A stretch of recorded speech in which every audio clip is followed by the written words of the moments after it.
Anko Jansen, striker ex-PSM, sebut Indonesia adalah negara miskin dan sepak bolanya tidak berprestasi. Kalau lu bilang prestasi sepak bola Indonesia nggak ada apa-apanya, oke gua terima itu fakta. Cuma kalau lu bilang Indonesia negara miskin, sekarang kita adu kaya pejabat aja dah. Nih lihat, kita bandingin aja pengawalan pejabatnya. Nih, ex-perdana menteri Belanda naik sepeda tanpa pengawalan.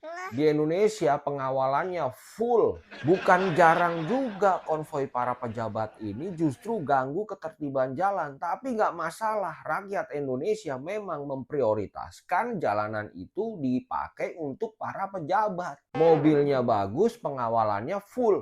Bahkan ada taksi disuruh minggir. Di Indonesia kalau pejabat lewat pakainya ini nih, tetot, tetot, tetot. Nah tadi kalau Perdana Menteri pakai sepeda paling kering, kering, kering, kering. Kering, kering melulu, nggak pernah hujan loh. Kering, kerang, kering, kerang, kering.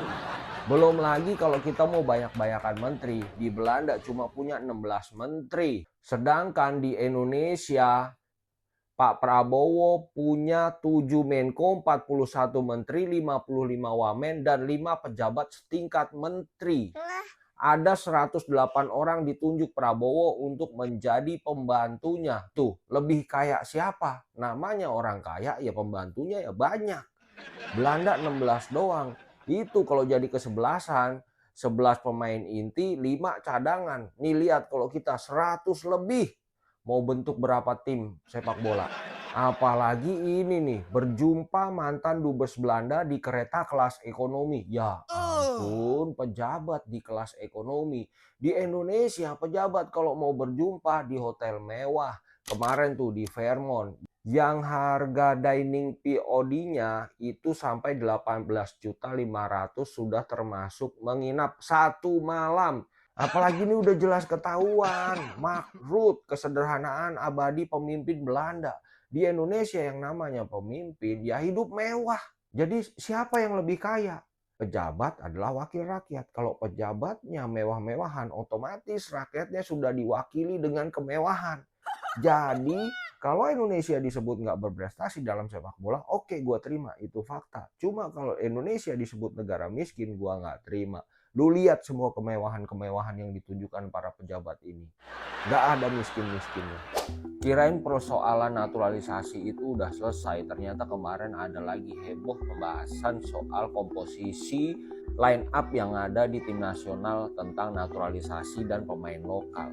Ya gue tahu maksudnya baik dari Didi Riyadi ini. Dia berharap komposisi pemain lokal lebih banyak daripada pemain yang diaspora atau naturalisasi. Tapi kan kita kembali lagi ke fokusnya untuk saat ini. Fokusnya saat ini PSSI adalah yang pertama wajib masuk Piala Dunia, yang kedua baru soal pembinaan pemain lokal. Jadi biarkanlah fokus yang pertama ini tercapai dulu. Masuk Piala Dunia dulu, apapun komposisinya, berapa persen kayak apa kayak nggak usah dipeduliin dulu. Yang penting toh sama-sama semua orang Indonesia, KTP-nya orang Indonesia.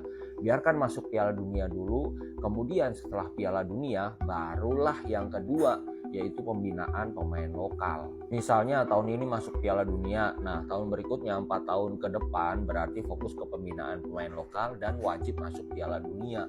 Disitulah PSSI untuk fokus membina dari klub ke klub dan sekolah bola sejak dini. Jadi ingat kembali lagi ke prioritasnya apa, biar nggak ribut terus, capek.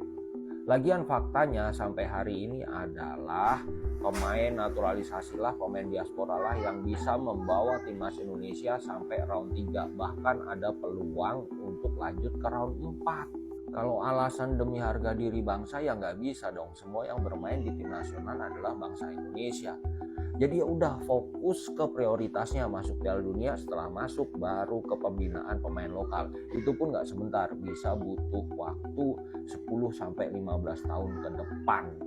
Tristan Guyer udah dihubungi sama PSSI, katanya berminat untuk dinaturalisasi. Posisi Tristan ini sebagai wingback kanan sekarang umurnya masih 20 tahun. Ya elah, back lagi. Begitu kan yang sering lu bilang. Emang yang lu pikirin sih tim senior doang sih. Lu gak mikirin timnas U22, U23 atau Olimpiade, Piala Dunia U20 dan lain-lain.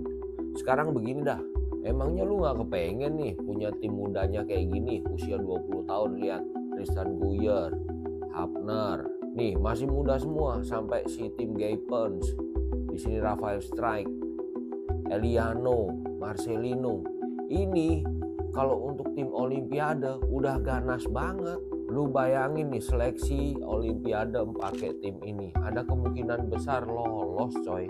Info ini disampaikan oleh media Belanda yaitu Football Premier. Eliano juga aktif banget bujuk Tristan supaya gabung ke timnas Indonesia. Apalagi ada bendera Belanda dan Indonesia. Apakah itu kode? Oke, jadi stop ya bilang back lagi. Kita butuhnya timnas. Kita butuhnya penyerang. Yang kita butuh bukan cuma untuk senior doang, tapi juga ada tim junior yang harus ditata untuk mempersiapkan tim senior masa depan. Nah, menurut lu gimana pendapat gue? Atau kalau punya pendapat lain bisa share di kolom komentar. Media Vietnam tantang timnas Indonesia turunkan deretan pemain naturalisasi untuk perkuat Piala AFF 2026. Vietnam, daripada kita turunkan pemain utama kita Indonesia, mendingan lu turunin tuh ekspektasi lu kalau mau ketemu sama timnas Indonesia yang skuad utama. Skuad utama timnas Indonesia itu eksklusif. Kalau lu mau ketemu sama timnas Indonesia, minimal banget nih ya, lu harus main di kualifikasi Piala Asia atau kualifikasi Piala Dunia. Kecuali begini, oke lah, Indonesia akan menurunkan skuad utamanya untuk menghadapi Vietnam.